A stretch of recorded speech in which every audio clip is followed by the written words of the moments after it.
한 달 사이에 아들과 딸 모두를 결혼시킨 어떤 부인이 계셨습니다. 그 부인이 이웃들과 인사를 나누고 있었습니다. 그때 한 이웃이 질문을 했습니다. 따님은 어떤 사람과 결혼을 했습니까? 그러자 그 부인은 눈물을 글쓰면서 대답을 합니다. 얼마나 좋은 사람을 사위로 얻었는지. 우리 삶은 정말 착한 사람입니다. 우리 딸이 아무리 늦잠을 자도 아무 말도 하지 않고 혼자 일어나 밥을 챙겨 먹고 출근을 합니다. 그리고 딸아이가 외출을 해도 자유롭게 놔둡니다. 또 우리 딸이 힘들어할까봐 저녁마다 외식을 그렇게 자주 한답니다. 얼마나 좋은 사위를 얻었는지 모릅니다. 그러자 옆에서 이야기를 듣던 다른 사람이 질문합니다. 정말 착한 사위를 얻으셨군요. 그렇다면 대개 아드님은 어떤 사람과 결혼을 했습니까? 그러자 갑자기 그 부인의 얼굴이 일그러지면서 신경질적으로 대답을 합니다. 말도 마세요. 생각만 해도 불쾌하기 짝이 없습니다.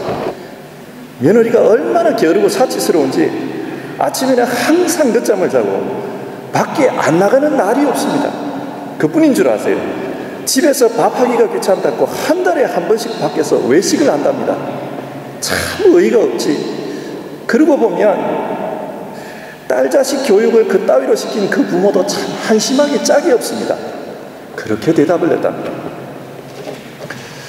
입장 차이라는 말이 있습니다. 이 말을 한자로 풀어보면 입장은 설입자 마당장자입니다. 그러니까 입장 차이란 서 있는 마당이 다르다는 뜻입니다. 서 있는 마당이 다르면 똑같은 사실을 보고도 다르게 보입니다. 시어머니의 자리에서 보는 것과 장모의 자리에서 보는 것은 완전히 다릅니다. 그리고 부모의 자리에서 보는 것과 자식의 자리에서 보는 것도 완전히 다릅니다.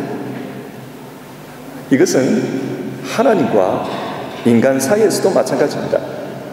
이사야서 55장에서 하나님은 내 생각은 너희의 생각과 다르며 내 길은 너희의 길과 다름이니라 그렇게 말씀하십니다. 성경을 통해서 하나님은 우리와 생각이 다르다고 하십니다. 하나님은 하늘에 서 계시고 인간은 땅에 있기 때문에 그렇습니다. 입장이 다릅니다. 가끔 신앙생활을 열심히 하시는 분들 중에 다음과 같은 오류를 범하는 경우가 종종 발생합니다. 내 마음의 소원이 곧 주님의 소원이고 내 생각이 바로 주님의 생각이며 내가 바라는 것은 하나님 역시도 바라는 것이다. 그렇게 생각을 합니다. 이런 생각이 처음부터 틀린 것은 아닙니다. 그런데 내 마음의 소원이 바로 하나님의 소원이라고 생각하면 나중에는 내가 가지고 있는 이 욕망조차도 하나님의 뜻이라고 생각할 가능성이 있습니다. 솔로몬을 생각해 봅시다. 어린 솔로몬은 어지러운 정치 상황 속에서 왕위에 올랐습니다. 어지러운 정치 상황 속에서 왕위에 오르니까 두려웠습니다. 그래서 하나님의 뜻을 구하며 어떻게 해야 될까요? 하나님의 뜻을 구하며 일천번제를 드립니다. 그때 하나님께서 꿈에 나타나서 솔로몬에게 묻습니다. 내가 너에게 무엇을 해주기를 바라느냐? 그때 솔로몬은 내가 아직 어린 아이인데도 주님께서는 나를 왕으로 세워주셨습니다. 나는 아직 어떻게 처신을 해야 할지도 모릅니다. 그러므로 종에게 지혜로운 마음을 주셔서 하나님의 나라를 잘 다스릴 수 있도록 도와주십시오. 그렇게 간구를 했습니다. 하나님은 솔로몬의 이런 모습이 마음에 드셨습니다. 그래서 네가 스스로를 위하여 오래 사는 것이나 부유한 것이나 네 원수를 갚는 것을 요구하지 아니하고 다만 내 나라를 잘 다스리기 위해서 지혜를 요구하였으므로 네 말대로 네게 지혜를 주고 총명한 마음을 주겠다. 그렇게 말씀하십니다. 그리고 더불어서 네가 달라고 하지 아니한 부귀와 영화도 모두 너에게 주겠다. 네 일생 동안 왕 가운데서 너와 견줄 만한 사람은 아무도 없을 것이다. 하나님은 그렇게 축복해 주셨습니다. 보너스로 부귀와 영화도 허락해 주셨습니다.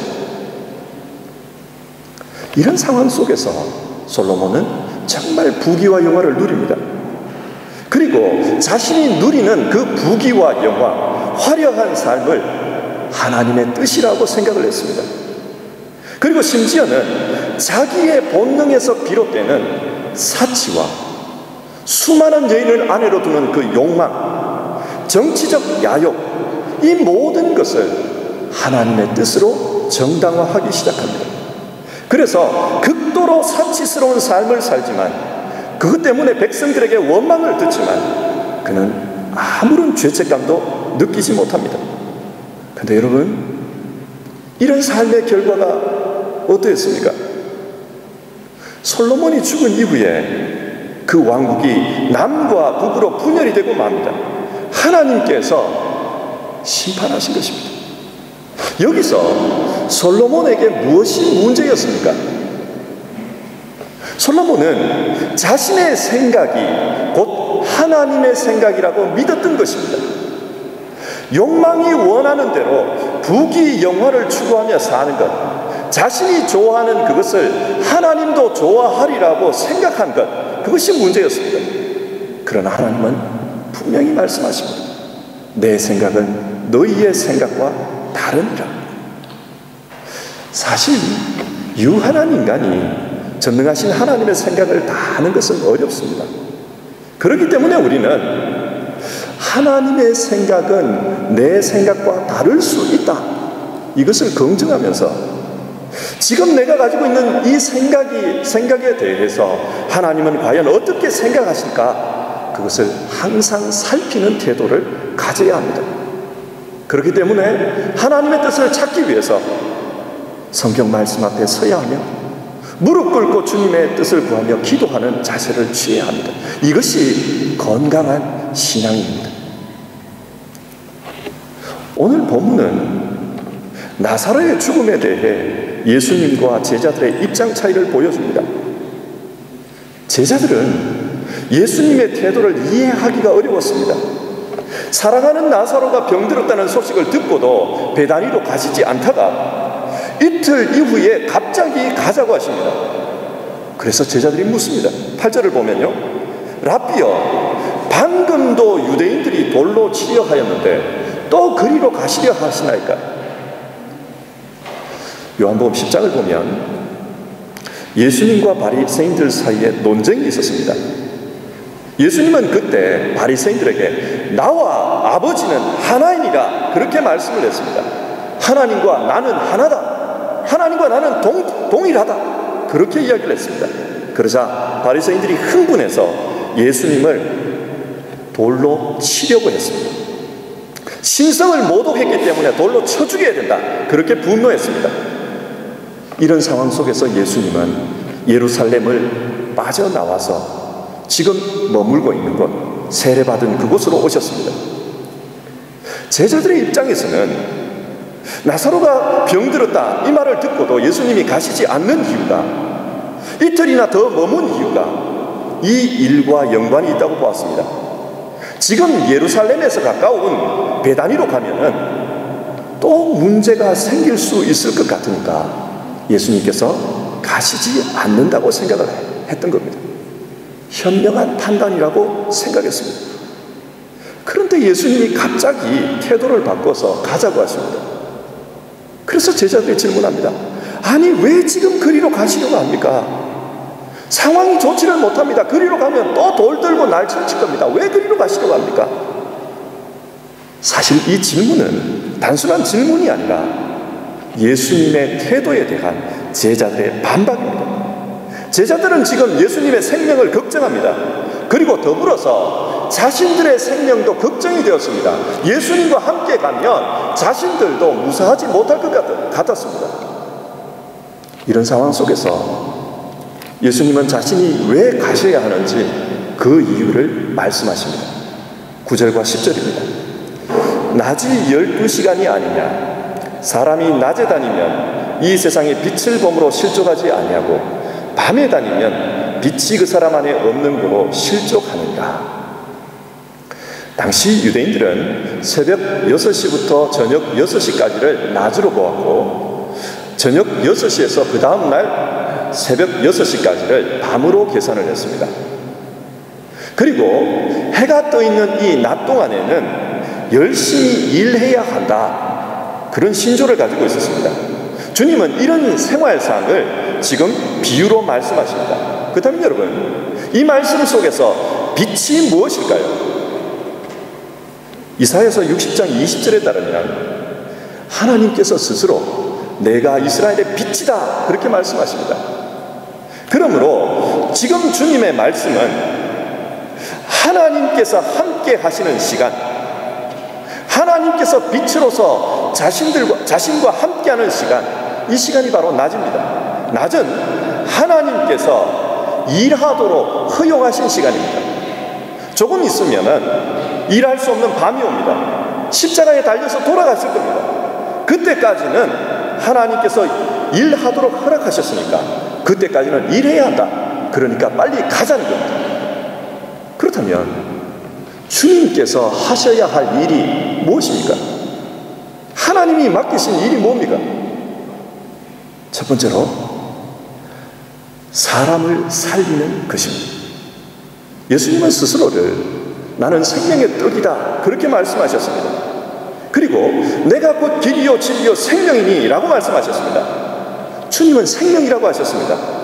생명이 주님께 있습니다.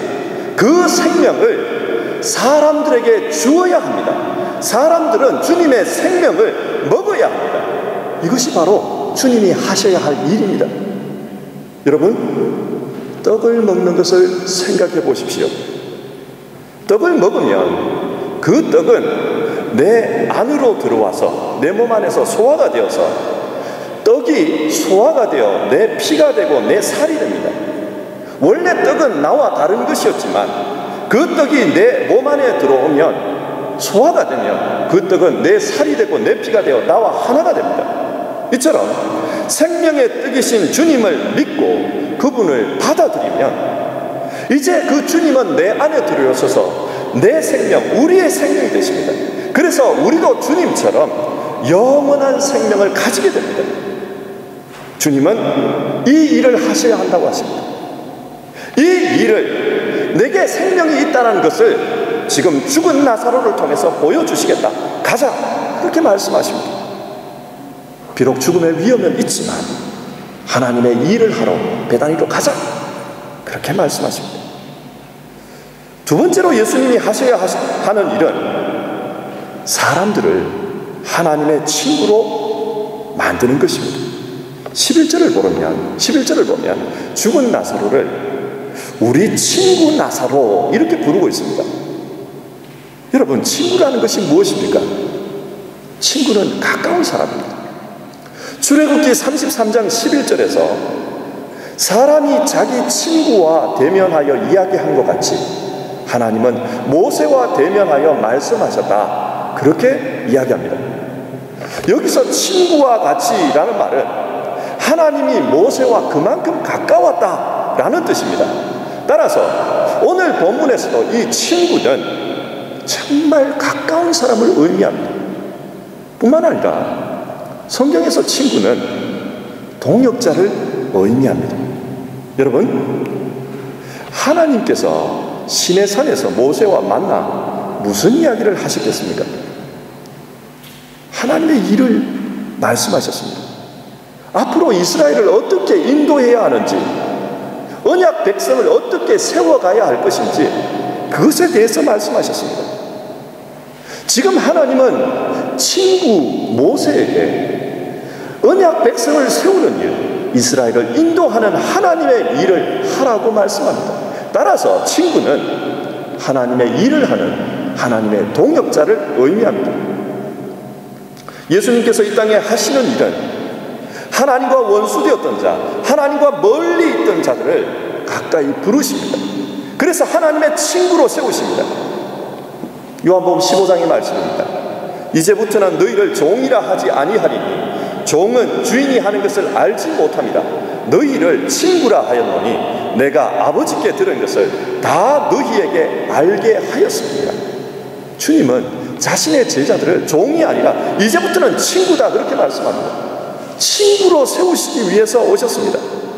그래서 그 친구를 위해 자기 목숨을 버리는 것은 이 세상에서 가장 큰 사랑이다. 사람이 친구를 위하여 자기 목숨을 버리면 이보다 더 큰 사랑이 없나니 주님은 이 친구를 위해서 자기 목숨을 기꺼이 내어놓으셨습니다. 그래서 이 친구들을 동역자가 되게 하셨습니다. 너희는 가서 모든 족속을 제자로 삼아 아버지와 아들과 성령의 이름으로 세례를 베풀고 내가 너희에게 분부한 모든 것을 가르쳐 지키게 하라. 하늘로 승천하시는 주님은 이 땅에 있는 자신의 친구들을 통하여 하나님의 일을 이루어 가십니다. 주님의 친구들이 주님의 동역자가 될 것입니다. 주님은 이것을 아시기에 지금 죽음의 위협이 있지만 기꺼이 십자가의 길을 향해서 가고 계신 것입니다. 이상의 말씀을 한번 정리해 봅시다. 오늘 본문은 나사로의 죽음과 관련된 제자들의 입장과 예수님의 입장의 차이를 보여줍니다.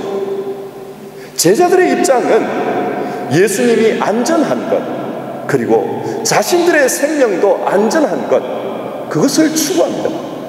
그들이 서 있는 자리는 신앙을 통해서 안전한 것입니다. 사람의 상식으로 생각할 때 그들은 좋은 것, 편한 것을 추구합니다. 하지만 주님이 서 계시는 자리는 하나님이 주신 때에는 하나님의 일을 해야 한다라는 것입니다. 사람의 생명을 살리고 그 사람을 하나님의 친구로 세워서 하나님의 일을 하는 하나님의 동역자로 세워야 한다. 그래서 죽음의 위협을 무릅쓰고 배단위로 십자가로 가야 한다. 그것이 주님이 서 있는 자리입니다. 사람의 상식을 뛰어넘어 하나님의 뜻에 집중을 하십니다. 오늘 여기에 있는 우리 모두도 예수님의 제자입니다. 여기서 우리가 서 있는 자리, 우리의 입장을 한번 생각해 봅시다. 여러분, 우리는 어떤 입장으로 주님을 바라보고 있습니까? 구약 성경에는 복이라는 말이 많이 나옵니다. 우리말로 읽으면 다 똑같은 복이지만 히브리 말로 읽으면 이 복이라는 단어가 구별되어 있습니다. 그 구별된 단어 중에 하나가 토브라는 단어입니다. 토브는 좋다, 선하다 그런 뜻입니다. 대표적인 예가 하나님이 천지를 창조하시고 보시기에 좋았더라 그렇게 말씀하시는데 여기서 좋았더라 이것이 바로 토브입니다. 토브는 좋은 것입니다.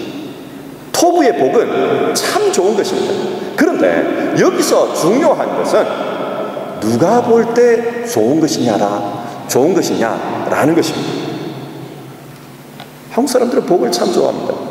그래서 숟가락에도 복복자가 새겨져 있고 침수에 드는 베개에도 이불에도 복복자를 새깁니다.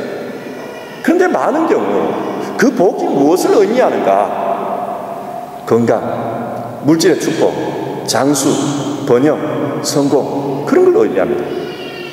근데 여러분, 하나님이 보실 때에도 이것이 과연 복일까요? 복일 때가 있습니다. 그러나 아닐 때도 있습니다. 예를 한번 들어봅시다. 구약 성경의 아합 왕은 그의 아내 이세벨과 함께 그 왕국의 모든 것을 가졌던 사람입니다. 그런데 자기에게 없는 게 하나 있었습니다. 자기 왕궁 앞에 나봇이라는 사람이 포도밭을 가지고 있는데 그 포도밭이 너무 보기 좋은 거예요. 탐이 났습니다. 잠이 안 옵니다. 그래서 끙끙 앓기 시작합니다. 이것을 본 이세벨이 참 한심하다 싶어서 나봇을 죽이고 그 포도밭을 빼앗아서 아합에게 줍니다.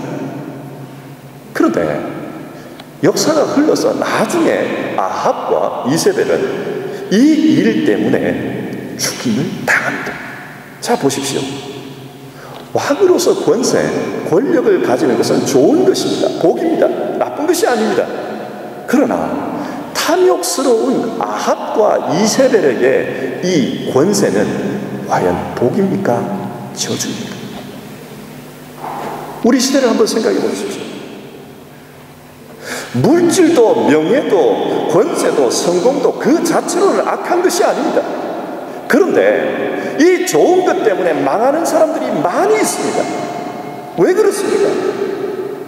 문제는 이것을 바라보는 입장, 서 있는 자리가 하나님과 다르기 때문입니다. 내게 유익한 것은 하나님께도 유익하겠지, 내가 좋아하는 것은 하나님께서도 좋아하시겠지, 그렇게 생각하는 것이 문제입니다. 아합에게는 이것이 문제였습니다. 그러나 여러분, 우리가 생각해야 할 것은 내 생각은 너희 생각과 다른가? 하나님의 말씀입니다. 하나님이 우리에게 궁극적으로 원하는 것은 우리가 예수 생명의 사람, 예수 닮은 사람, 예수 사람 되는 그것이지 이 물질이 아닙니다. 이 물질은 도구입니다. 그러나 입장이 잘못되면 오히려 이 물질 때문에 자기가 죽는 경우가 있다는 것입니다. 그러면 교회는 어떻습니까? 교회는 항상 하나님의 뜻과 일치합니까? 우리 시대의 많은 교회들이 부피가 커지는 것, 성장을 목표로 합니다. 세상 속에서 커져서 영향력이 커지는 것, 이것을 선교라고 생각합니다. 틀린 말은 아니지만 그렇다고 옳은 말도 아닙니다. 며칠 전에 한국의 MBC에서 PD수첩이라는 프로그램을 통해 어느 교회 이야기를 다루었습니다. 그 교회는 수천 명이 모이는 큰 교회였습니다. 그리고 그 교회는 선교를 위해서 열심히 헌금하는 교회였습니다. 얼마나 헌금의 종류가 많은지 아마 그 안내대 위에 올려져 있는 헌금 봉투를 보니까 수십 종류는 되는 것 같아요. 아마 이 교회는 이렇게 물질을 들여서 하나님의 일을 많이 하면 하나님이 좋아하실 거다, 그렇게 생각했던 것 같습니다. 그런데 그 방송에서 고발했던 것은 그 교회의 재정이 이상한 대로 흘러나갔다는 겁니다. 그리고 아주 부패했다, 그런 내용이었습니다. 물질적으로 부흥하고 사람도 많이 늘어나고 그래서 선교를 많이 하고 영향력이 커지고 이게 하나님의 뜻이라고 생각했습니다. 그러나 과연 그렇습니까?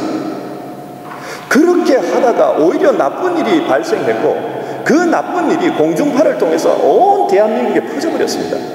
아마 전도지 들고 이웃에게 몇 년을 걸려서 당신이 교회 다니면 좋겠습니다, 안 믿는 배우자에게 수십 년이 걸려서 하나님 이 사람 교회 다니게 해주십시오, 그렇게 기도했던 사람들은 어쩌면 이 방송 하나 때문에 모든 게 물거품이 될지도 모릅니다. 그 봐라 교회는 썩어 빠진 데다, 그 봐라 교회는 사기 치는 데다, 이렇게 되어버리면 오히려 많은 물질로 영향력을 확대하는 게 선교라고 생각을 했지만 결과론적으로는 그 일 때문에 교회의 선교를 막아버렸습니다. 문제가 무엇입니까? 내 생각, 많은 물질로 더 커지고 더 많이 모아서 영향력을 확대하는 이것이 하나님의 뜻이다, 그렇게 생각한 것, 내 생각이 곧 하나님의 생각이라고 믿었던 것, 거기에 문제가 있습니다. 사실 하나님의 뜻은 교회의 부피가 커지는 것, 그것과 반드시 일치하지 않습니다. 하나님은 예수 생명, 예수 제자 세우는데 관심을 두고 있지 부피가 커지는 것에 관심이 있지 않습니다. 요한복음 6장을 한번 보십시오. 예수님께서 오병이어의 기적을 행하셨습니다. 그러자 수만 명들이 주님께 몰려왔습니다. 그 떡을 먹고 배가 불렀기 때문에 주님 우리의 지도자가 되어 주십시오, 주님을 왕으로 모시려고 했습니다. 그러나 얼마 후 그 사람들은 다 실망해서 주님을 떠나갑니다. 그때 주님이 12 제자에게 질문합니다. 너희도 저들처럼 가려느냐? 그때 베드로가 대답합니다. 영생의 말씀이 주께 있사오니 우리가 누구에게로 가오니까. 성경이 이것을 통해서 말씀하는 것은 수천 명, 수만 명 모으는 것, 그게 교회의 존재 목적이 아니라 영생의 길이 여기 있사오니 주님의 참된 제자를 세우는 것, 그게 목적이라는 것입니다. 그러면 주님은 어떤 방식으로 예수 사람을 세우고 계십니까? 어떤 책에서 읽은 이야기입니다. 미국의 어떤 유명한 목사님이 아마 이스라엘의 수상이었던 분과 친분 관계가 두터웠던 것 같아요. 그때가 막 중동 전쟁이 끝난 그때였던 것 같습니다. 그래서 이스라엘 수상의 그 초청으로 방문을 했다고 합니다. 그리고 질문을 했습니다. 이스라엘은 참 작은 나라인데 이 작은 나라가 중동 전체와 싸워서 이긴 비결이 뭡니까? 그러자 그 수상이 한참을 고민을 하다가 그것은 우리 이스라엘 군대의 용기, 특별히 지휘관들의 용기 때문입니다. 그렇게 대답을 했습니다. 그러면서 우리 이스라엘의 지휘관들은 전쟁터에서 절대로 사용해서는 안 되는 말이 있습니다. 그것은 앞으로 전진이라는 명령입니다. 그 말 대신에 우리가 하는 말은 나를 따르라, 그 말을 합니다. 이것이 승리의 비결입니다. 여러분, 이게 뭔 말입니까? 일반적으로 지휘관들은 후방에 작전 기지에 있으면서 그냥 전보 때리는 것, 이 무전 때리는 것, 이것만 한다라는 겁니다. 그리고 병사들에게는 앞으로 돌진, 니네들이 나가서 니네들이 싸우다 니네들이 죽으라는 겁니다. 그런데 이스라엘에서는 그렇게 하지 않았다는 거예요. 지휘관이 먼저 위험한 것에 자기가 나가고, 그리고 부하들에게 나를 따르라, 그렇게 이야기했다는 겁니다. 그러니까 죽지 않기 위해서 죽기 살기로 싸워서 이겼다, 이런 말씀이었습니다. 여러분, 우리 주님의 제자 훈련도 이와 또 일치합니다. 주님은 이 땅에 오셔서 우리에게 앞으로 전진, 이것을 외치지 않았습니다. 자기 스스로 십자가를 지고 나를 따르라, 그렇게 말씀하셨습니다. 죽음의 위험이 있다 할지라도 하나님의 길을 가는 것은 나를 따르라, 내가 가겠다, 그렇게 하셨습니다. 저는 개인적으로 우리 교회가 예수 사람을 세우고 예수 사람을 만드는 그런 곳이었으면 좋겠습니다. 그래서 예수 생명, 예수 제자의 삶을 사는 사람들이 많아지기를 기도합니다. 이제 가을입니다. 신앙에 열심히 있는 여러분이 먼저 하나님의 말씀과 기도의 훈련에 더 집중하십시오. 그리고 나를 따르라 말씀하십시오. 그리고 내가 가지고 있는 이 생각을 먼저 하나님 앞에 비춰보십시오. 내 생각이 곧 하나님의 생각이다 생각하지 말고, 내 생각이 진짜 하나님 앞에 옳은가 말씀 앞에 비추고 기도하면서 하나님 앞에서 따져보는 그런 가을이 되었으면 좋겠습니다. 이것이 우리 주님이 원하시는 것입니다. 우리 같이 찬송해 보겠습니다. 찬송가 449장입니다.